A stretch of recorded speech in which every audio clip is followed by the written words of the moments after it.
mis toimub juhtimises? Jah, kui hakata vaatama siis aasta algusesse tagasi ja mõelda, et mis meil siis juhtus ja kuidas see suvi vahele läks ja mis praegu toimub, et siis mina ütleksin, et omal kombel me oleme nagu natuke veel keerulisemas olukorras kui kevadel, sest et siis see oli nagu uudne ja kõik võtsid ennast kokku ja oli hästi nagu selline vägev värk, et küll me sellega hakkama saame. Aga et nüüd on ju tekkinud nagu selline tüdimus, eks ju, ja väsimus ja kõik see ja kui nüüd mõelda, et mis juhtimises toimub, siis et ma eeldan, et kui juhid ka arvavad, et nad on, et inimesed on ju ära harjunud ja nüüd me saame juba hakkama ja mis see distantsõppe siis nagu näiteks ära ei ole, eks ju, ja kõik sellised asjad, et siis mina ikkagi soovitaksin mõelda sellele, et me oleme jätkuvalt kriisis, kui ma psühholoogina vaatan seda, mis ühiskonnas toimub, ma julgen täitsa selgelt öelda, et siin midagi muud kui kriis selle kohta öelda ei saa. Ja kui ma nii-öelda nagu mõtleksin ise juhi kingadesse, et siis ma peaksin mõtlema, et kuidas kriisi juhtimine ikkagi käib.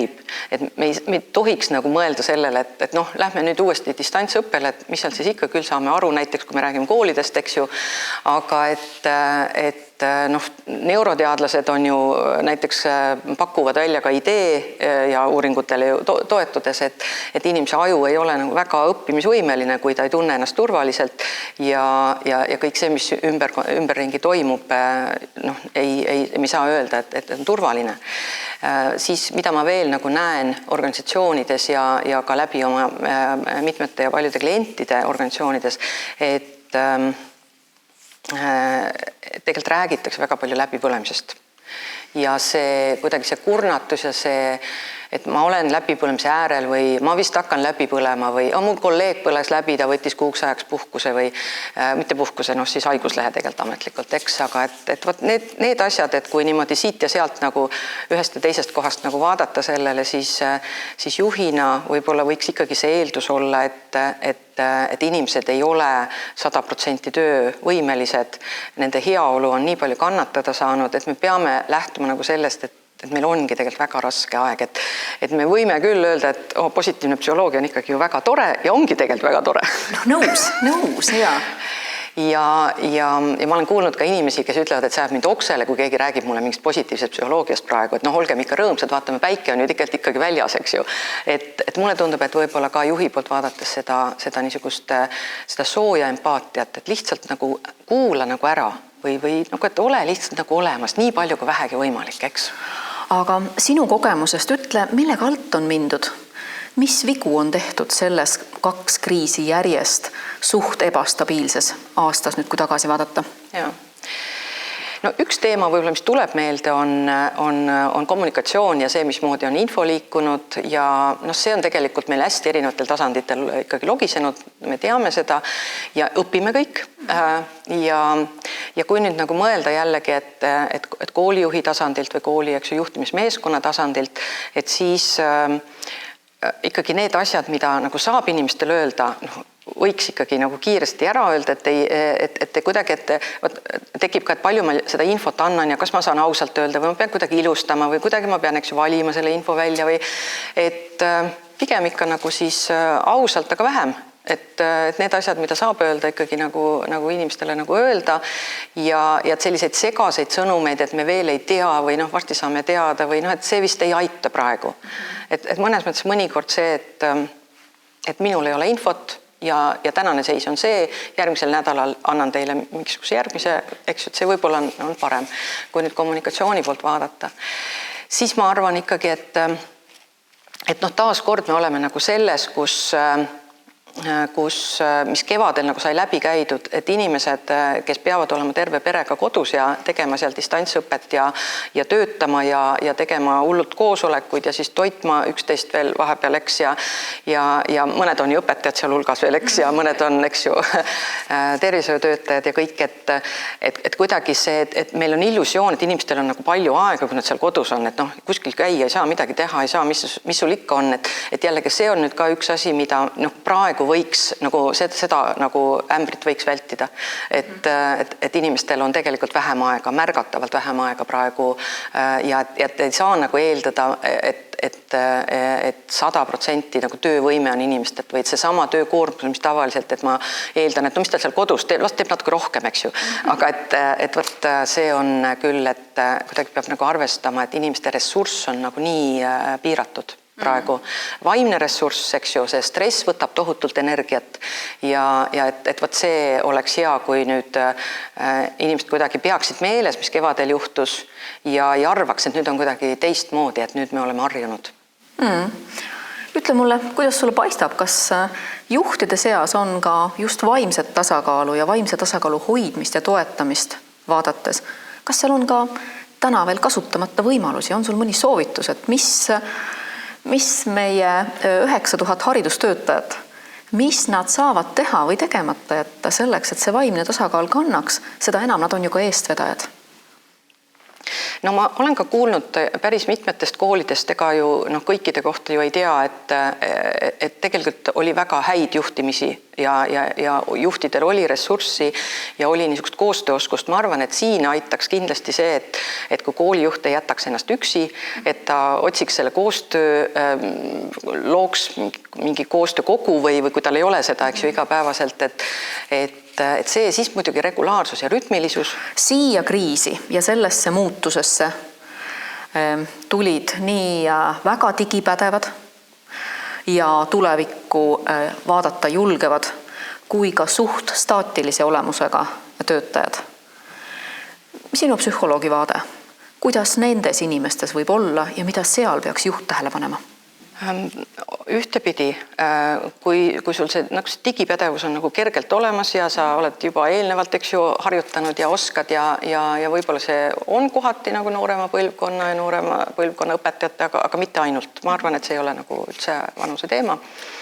Aga et siis üks asi on see, et ma arvan, et ei tohiks nagu eeldada, et nemad on nagu sellised siis nagu kõigega hakkama saajad. Nendel võib olla hoopis mingi muu takistus elus, näiteks 2 väikest last kodus, eks, või see, et on, ma ei tea, vaja arvutit jagada, et kuidagi, et mitte eeldada, vaid ikkagi küsida, kuidas sul ikkagi läheb, kuidas sa hakkama saad, ka siis, kui sulle tundub, et see on väga pädev digitaalselt, eks ju, selline see inimene, et ta väga hästi valdab.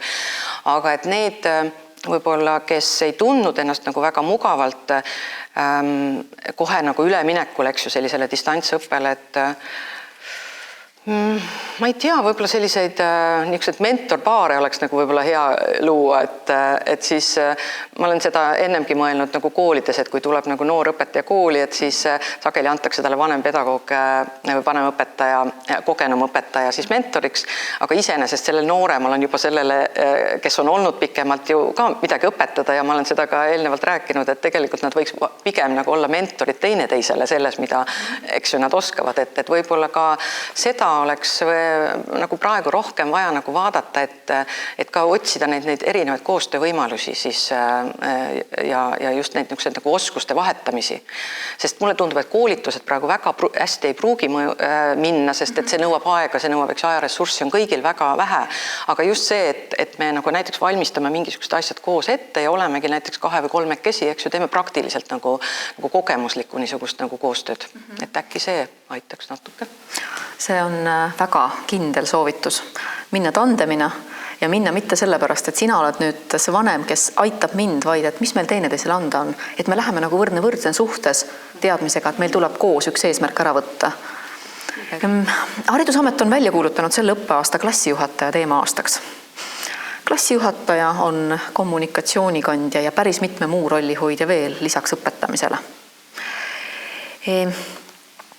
Mida sa soovitad juhtidel teha, kui nad näevad, et nii mitmetes rollides olevad õpetajad põlevadki läbi, on väsinud, on kurnatud, jäävad haiguslehele ja mitte me ei räägi mitte viirusohu tõttu, vaid et me näeme, et nad ei kanna välja. Samas juht on kõik teinud oma arust nii, nagu ta tavaliselt teinud on ja rohkemgi veel ja ka pingutanud. No tead, $1 miljoni küsimus, eks? Et kui oskaks vastust või vastus oleks. Aga et tegelikult ei ole ju midagi teha, kui inimene läbi põlenud. Siis see ongi see, et see on fakt ja see on reaalsus.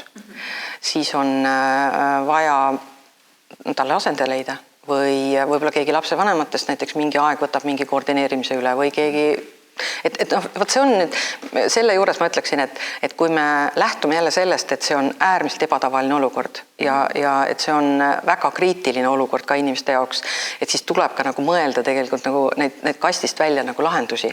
Et lihtsalt ei saa nagu öelda, et noh, et mis siis teha ja ta võiks ikka tagasi tulla ja et iseenesest läbipõlenud inimene tõepoolest ta peabki olema nagu kaua eemal, eks, sest ega mitte miski muu ei aita ja läbipõlenuna ta ei aita ka neid lapsi, pigem vastupidi.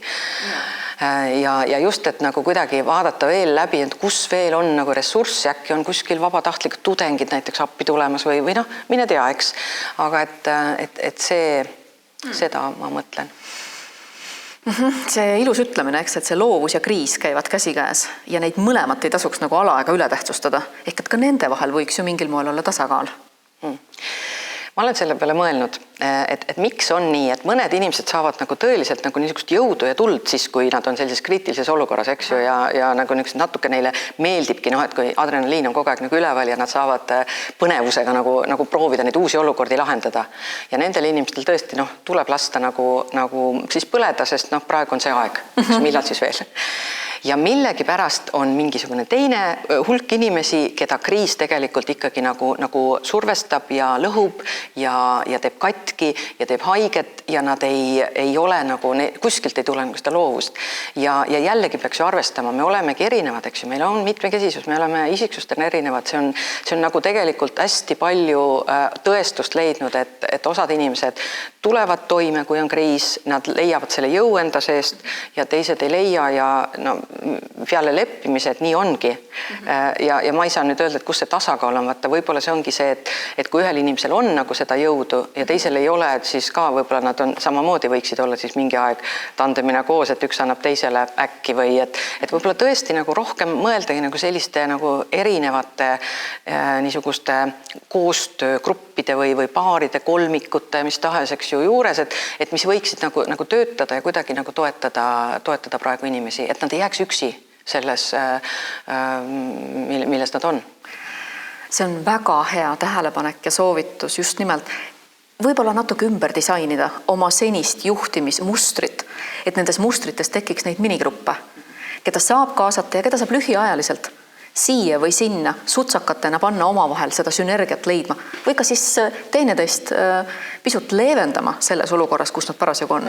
Ja kui nüüd tulla korraks, eks ju, sellised, et kõik toimub ju kõik digitaalselt suhtlemiselt või ekraani vahendusel, et siis ka töötavad tegelikult niisugused väiksed grupid kõige paremini. Et kui juba ikkagi seal on üle 10 grupp ja kui on jällegi, et noh, teeme sellised koosolekud ma ei tea, julgeksin soovitada vähendada, et selliseid suuri koosolekuid ei ole nagu mõtet teha ja isegi noh, ma olen ka mõelnud, et kui terve klass on nagu koos ja õpib, et noh, et kui tõhus see on, aga noh, loenguna ta võib-olla, eks ju, töötab, aga ka jah, et ka selliseid, noh, et teeme koosoleku kogu kollektiivile või terve õppegruppe näiteks 20 inimest, et neid kuidagi ei tundu praegu töötavat, et ma olen nagu väga seda meelt, et pigem sellised väiksed koostöögrupid ja mis võivad vahelduda, eks ju, erinevate teemade nagu lõikes. Väga mõnus. Ütle, Piret, mis on sinu soov ja soovitus uueks aastaks haridusjuhtidele? Ma võtaks nagu kahe poole pealt. Esimene pool on see, et kuna ikkagi juht valdavalt juhib oma eeskujuga, mitte midagi pole teha. Juhid ei tohi ise läbi põleda.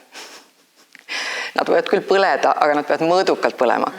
Ja ma olen näinud tõesti hästi keerulises olukorras juhte nüüd kogu selle aasta lõikes, kes nagu tõesti võitlevad nagu hambad ristis, et ellu jääda kõige selle jooksul. Ja nad nii tahavad nagu tegelikult oma kollektiivile, oma tiimidele olla kasulikud ja neid kuulata, olla empaatilised, et ikkagi nagu iseendaga nagu olla nagu sellises heas suhtes ja hoida iseennast. Sest see on nagu see, et kui sa juhina põled läbi, siis on tõesti jama majas, eks, et see on nagu üks soovitus, et otsida need viisid, äkki on ikkagi veel mingisugune ressurss kuskil olemas, mingi jõuallikas või lihtsalt mingid asjad teistmoodi teha elus, no ikka leiab. Ja teine pool tuletaksin ma meelde sellist mõtet, mis on pärit Viktor Franklilt, kes on öelnud, et meilt ei saa kunagi ära võtta seda viimast vabadust ja see on vabadus valida oma suhtumine mis tahes olukorda. Ja seda vabadust ma sooviksin küll koolijuhtidele ja kõikidele, kes me siin praegu seda olukorda elame. Mõnusalt julgust oma suhtumisega selles positiivses psühholoogilises võtmes sina peal oleks. Väga mõnus. Aitäh sulle, Piret, et sa jagasid ja olid meiega. Aitäh!